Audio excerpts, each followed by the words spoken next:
Dear members of SmartAgriHubs community, ladies and gentlemen, dear friends, thank you very much for the kind invitation to join you today in beautiful Lisbon, but unfortunately I couldn't join you due to my previous commitments here in Brussels. I certainly appreciate the invitation and I would have spent the day in Lisbon with you. Let me take you through some of the thinking that European farmers and the agricultural cooperatives within the ranks of COPA COGECA think of technology and the future of the topic of the day. For that, I must start praising the SmartAgriHubs project for having established a network of agricultural digital innovation hubs across Europe, divided by regional clusters and oriented to many disruptive technologies such as data analysis, cloud computing, or artificial intelligence. SmartAgriHubs has been key catalyst for connecting professionals across domains of expertise when it comes to digital transformation for sustainable agricultural practices. As part of the work package 1, COPA COGECA has strived for communicating the milestones of the project which have led us all to this day. Along the project, we shared, for example, some lessons that farmers learned from the pandemic or the type of technological advancements that our last Women Innovation Award winner used in her field. As you can imagine, much of that has to do with technology, but in what sense? The impact of technological advancements in agriculture is nothing new. It is the present and the future of our sector. At global level, for example, McKinsey predicts that, quote, if connectivity is implemented successfully in agriculture, the industry could add $500 billion in additional value to the global gross domestic product by 2030, end of quote. But how so? Because agriculture remains less digitized compared with other sectors. Europe can equally harness all the potential that technology offers to the benefit of our farmers and citizens, which accounts to around $64 billion by 2030 if changes are truly implemented. Those changes have to do with connectivity, but not only, as Europe faces greater constraints in terms of access to funding and land compared to other regions of the world. For example, 47% of the land in the EU is already dedicated to agriculture, serving for more than 10 million farms and 22,000 agricultural cooperatives. This data has relevant implications for the European Union as a whole, given that the agriculture and food industry is the largest producing and manufacturing sector in the EU and in the whole of the continent, in fact. In the past, innovations in agriculture were mostly mechanical in the form of more powerful and efficient machinery, and genetic in the form of more productive seed and fertilizers and livestock. Nowadays, disruptive technologies have prompted more sophisticated digital tools required to deliver the next productivity leap. Which technologies are we talking about then? We refer to short-range and long-range sensors, fiber, next-generation Wi-Fi, or even 5G infrastructure. These innovations allow for high-speed, low-latency fixed networks that support farming activities in rural areas. For example, precision agriculture or satellite and drone-based services. The first challenge is clear. If these technologies are not even fully implemented in urban settings, when will be depopulated areas benefiting from them? The second challenge regards to affordability.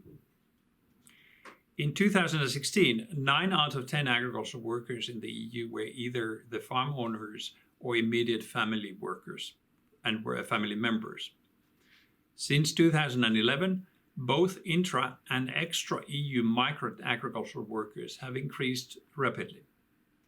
However, between 2011 and 2017, more than 1.3 million national agricultural workers left the sector.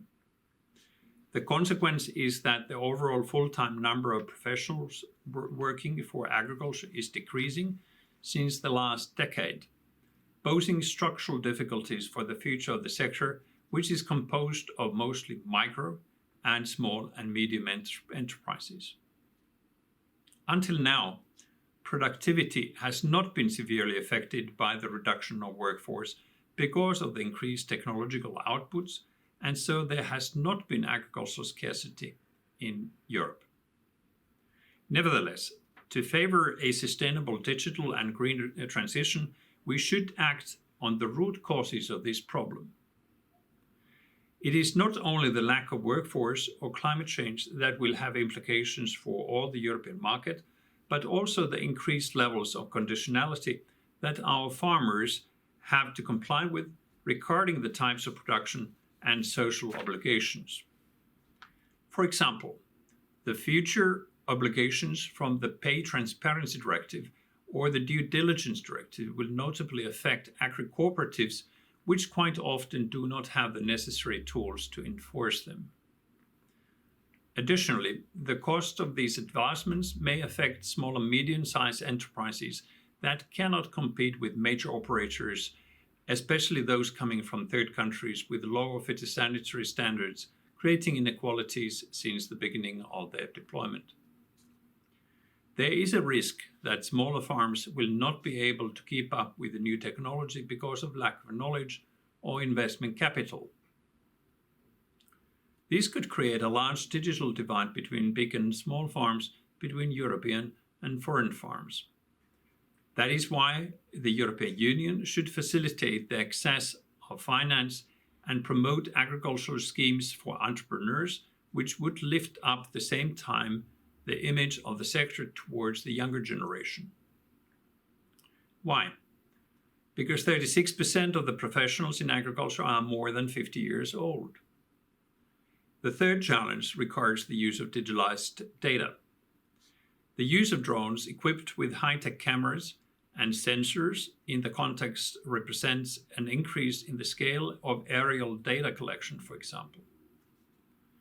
This constitutes an unprecedented challenge for the legal protection of privacy rights, as well as personal and business data and images ranging from agronomic to financial, compliance, and meteorological data.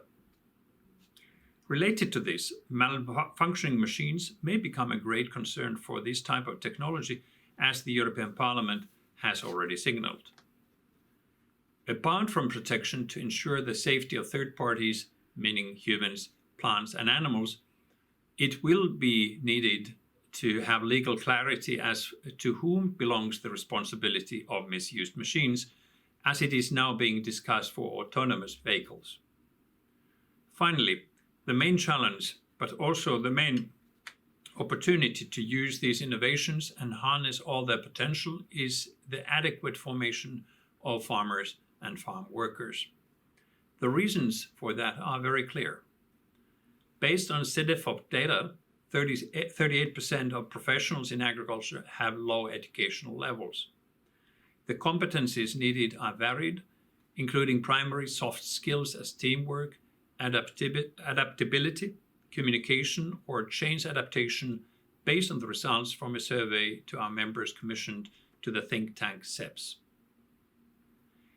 That is why COPA COGECA and Food Drink Europe have joined forces and are leading the coordination of the Pact for Skills, a comprehensive EU initiative to upskill and reskill the agricultural workforce by 2030, in accordance with the objectives of the European Pillar of Social Rights Action Plan and the European Skills Agenda.